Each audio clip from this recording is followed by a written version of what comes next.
depuis Paris, notre ami Walid El-Greghi est consultant de l'émission Le Match, ancien donc cadre de la sélection marocaine. Walid, bonsoir. Bonsoir.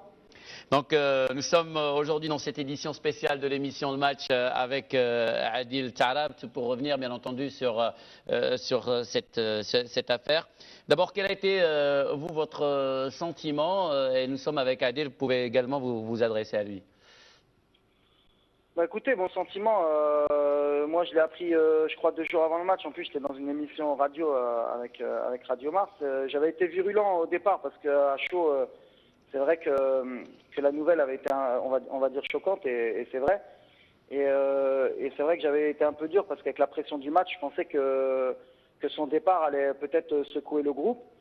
Bon, alhamdoulilah, ça en est rien été, mais bon, j'avais été virulent logiquement. Je pense qu'avec le recul, il doit s'en rendre compte. Maintenant, comme je l'ai dit, là, un site internet qui m'a interviewé, moi aussi avec le recul, bon, il est jeune, il a 21 ans, il faut que Adil, c'est un joueur extraordinaire, il a de grosses qualités pour évoluer, Inch'Allah, plus tard dans un très grand club européen. Je pense que le Maroc aura besoin de lui, sûrement. Maintenant voilà, je pense que ça va lui servir de leçon. Ces gestes-là, il ne pourra plus à l'avenir les faire. Il doit en prendre conscience. C'est un joueur de talent, il doit faire parler son talent sur le terrain. À partir du moment où Adil va comprendre ça, Inch'Allah, il n'y a pas de raison, il fera une grande carrière. Maintenant, comme j'ai dit, à partir du moment où il s'excuse publiquement, voilà, auprès du peuple marocain et auprès de ses coéquipiers, mais après, voilà, il a 21 ans, il n'en a pas 30, on a tous fait des conneries. Bon, celle-là, il faut avouer qu'elle était assez grosse, mais bon, ça arrive à tout le monde.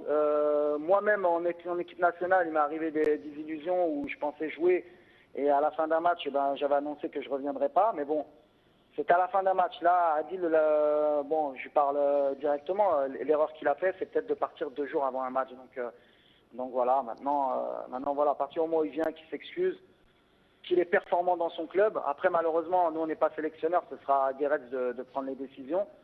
Il n'y a pas de raison qu'il ne revienne pas. Maintenant, moi, j'avais été virulent au départ. Hein. Chaud, je vous avoue que le match contre l'Algérie me faisait un peu peur et je pensais que le groupe allait mal réagir. Donc voilà, c'est un peu mon sentiment. C'est un joueur talentueux, hein. Tout le monde me le dit. Moi, je l'ai vu évoluer cette année. Je pense s'il garde les pieds sur terre, et il a une carrière extraordinaire devant lui. Maintenant, malheureusement dans le football, je le dis souvent à tout le monde, même quand on a de grosses qualités, des fois ça résout pas tout. Donc j'espère que cette leçon va lui servir. Je pense que j'ai rencontré son frère dernièrement, je pense qu'il est bien encadré, en tout cas au niveau familial, je pense qu'il a un bon socle familial, je pense que c'est quelqu'un de super bien éduqué, et j'ai dit à son frère qu'il me faisait penser un peu à un de mes meilleurs amis qui est Abdeslam Ouadou, c'est quelqu'un qui déteste l'injustice. Mais comme je le disais souvent, moi, Abdes, l'injustice, malheureusement, dans le football, il y en a souvent. Et il faut passer outre pour justement après répondre sur le terrain, pour fermer les bouches, comme je dis moi, hein, avec mon vocabulaire un peu de parisien, on va dire, marocain. Voilà. Walid, il y a Adil donc, qui est avec nous et qui souhaite un peu aussi vous parler un peu au grand frère et à celui qui l'a précédé un petit peu dans la sélection. D'abord, bonsoir Walid. Pour résumer ce qu'il a dit Walid, tout ce qu'il a dit, il a raison. Donc c'est vrai qu'au début, tout le monde il a réagi comme tout le monde qui a su la nouvelle, en sachant que j'ai quitté, qui s'est dit peut-être que ça allait perturber le groupe et que ça allait, à cause de ça, peut-être que l'équipe nationale n'allait pas faire un bon match. Et donc après, voilà, c'est vrai ce qu'il dit, que ce comportement-là, il fallait pas que ça se reproduise. Lui, il a fait à la fin d'un match. C'est vrai que si j'aurais fait une déclaration après un match, ça aurait peut-être moins choqué les autres, parce que j'aurais respecté déjà le staff et tous les joueurs et tous les supporters. Et puis bon, voilà, hein, comme il dit, maintenant, je ne sais pas si je vais être sélectionnable ou pas, ça c'est pas pour moi, c'est pas le plus grand problème. Le plus grand problème pour moi, c'est que tout le monde sait que voilà, aujourd'hui je me suis excusé, que voilà, après, comme il dit, le plus important, comment je vais me faire pardonner, c'est ce que je vais faire en club et sur le terrain. Voilà. Et voilà, dès l'année prochaine, c'est ce que je vais faire. Et puis montrer aux Marocains que je suis encore toujours là et montrer aux sélectionneurs que voilà, quoi, qu'il peut compter toujours sur moi. Walid, il faut qu'il rende un peu difficile la décision de le mettre à l'écart. Et là, c'est le seul moyen de le faire, c'est de briller. Là, il demande des excuses officielles et publiques. Maintenant, il faut vraiment qu'il soit au top, en fait. Non, mais c'est très bien. Son discours, il est parfait. C'est ça. C'est comme ça qu'il faut qu'il soit. Moi, pour en avoir parlé avec des anciens coéquipiers qui sont actuellement coéquipiers, et tout le monde me dit le plus grand bien de lui, et j'en doute pas, parce que c'est aussi les échos que j'ai. Et bon, moi j'ai été dur au départ, bon, parce que voilà, à chaud, on dit tous aussi un peu des choses qui nous dépassent, parce qu'on aime tous notre pays.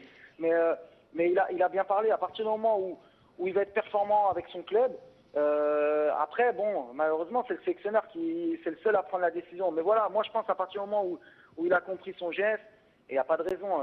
Il a prouvé son nationalisme, il a été champion d'Angleterre, il a pris le drapeau du Maroc à la fin du match, c'est la première chose qu'il a fait.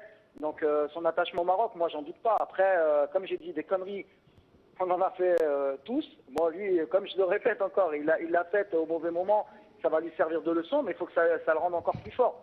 Maintenant, voilà, il sait que...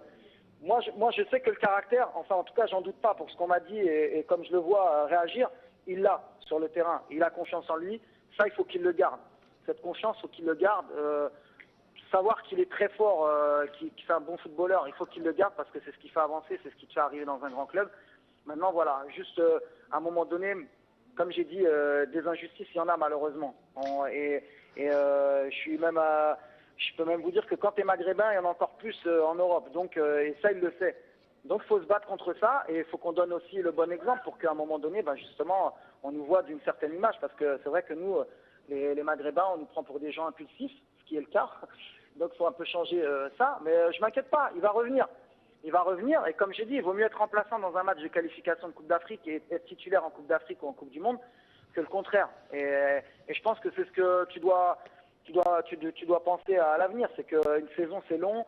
Après je te comprends, hein. Des Maroc-Algériens, on a tous envie d'en jouer. Je peux te comprendre dans ce sens-là parce que voilà, même moi en étant dans la tribune et en ayant arrêté ma carrière, j'aurais aimé être sur le terrain. Donc je comprends que tu as été blasé, mais à ce moment-là, tu sais que voilà, écoute, tu as réagi à chaud, maintenant tu t'es excusé, après ça sert plus à rien d'en parler. Fais ce que tu sais faire. Inch'Allah, il n'y a pas de raison. Et puis si tu es bon dans ton club, il n'y a pas de raison que le sélectionneur ne te revoit pas. Hein. Et puis on a envie de te revoir, nous, avec le talent que tu as. Donc, Voilà, donc tout le monde au Maroc a envie de revoir le talent de Adil Taarabt. C'est Adil Taarabt porté. Tu vois, ça tombe bien, Jalel, que je l'ai parce que j'en parlais avec Abdes, tu vois, quand j'étais à la radio, quand ça m'avait tellement choqué, je dis mais non, il peut pas faire ça. Il dit attends, le mec qui fait ça, il doit plus revenir en équipe nationale, tu vois. Il a 21 ans. Et heureusement, j'ai un site internet qui m'a appelé. Je dis bon, je tiens quand même à revenir un peu. Bon, sanctionné, je pense qu'il sera sanctionné. Hein. On ne peut pas laisser passer ça. Je pense que le sélectionneur, le prochain match, il risque pas de l'appeler. Hein. Ça, c'est certain. De toute façon, Walid, lui, il accepte les sanctions. Il veut les assumer. Walid Regragui, merci. Vous étiez donc en direct avec nous depuis Paris, des conseils du grand frère pour Adil Taarabt. Ouais, bien sûr, ça fait toujours plaisir d'écouter des anciens qui sont passés par là et qui ont eu 10 ans de carrière en équipe nationale. Donc voilà, mais moi aussi je veux revenir sur une chose, je suis pas là pour redemander qu'on me resélectionne. Non. Ça, il faut qu'on soit d'accord.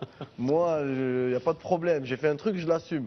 Je veux juste m'excuser parce que voilà, je suis un être humain avec le recul et je suis pas là pour dire ça aux gens, s'il vous plaît, reprenez-moi. Alors là, hors de question. Non, c'est pas le propos, mais on est là aussi, nous, et c'est le rôle des médias et des gens qui nous regardent aujourd'hui, c'est de leur expliquer exactement ce qui s'est passé parce qu'il n'y a pas eu de communication. On a tout entendu et qu'aujourd'hui, et si vous êtes là aujourd'hui avec nous sur ce plateau, c'est pour qu'on parle et qu'on explique exactement ce qui s'est passé. Tout le monde redoute une chose avec vous, Adil Taarabt. Votre talent, alors là, il y a unanimité. Hein, tout le monde est d'accord que vous êtes l'un des joueurs les plus doués des championnats européens, que vous êtes jeune, que vous avez un talent monstrueux.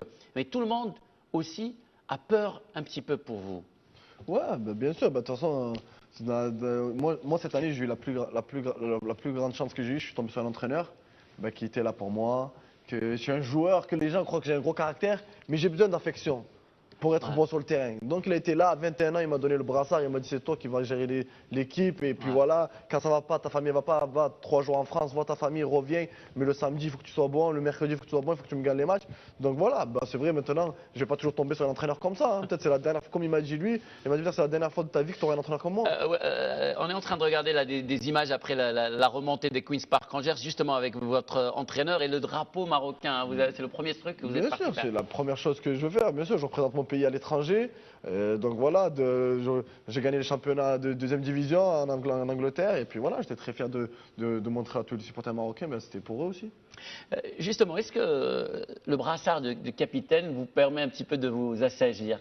Parce que vous êtes du coup responsable, hein, vous devez donner. C'est ça aussi, c'est pour ça que le coach il me dit, moi je te donne, moi je suis pas, même si je suis capitaine, je suis pas un mec qui motive les troupes ou quoi, je suis un mec qui est plus performant sur le terrain, que les gens me respectent parce que je fais sur le terrain, pas parce que je dis ou je motive les joueurs. Et donc quand tu as le capitaine, à un moment donné, tu te dis, je peux faire cette connerie là, mais je peux pas me permettre puisque j'ai le brassard. Si le capitaine fait ça dans une équipe, c'est fini, il n'y a plus d'équipe. Et donc le coach il m'a dit au début de saison, si je suis dans ce brassard là, c'est plus pour savoir que tu peux pas te permettre de faire des choses que tu faisais auparavant. Et il a vu juste un Matthew Connolly, l'entraîneur de cette équipe des Queen's Park Rangers.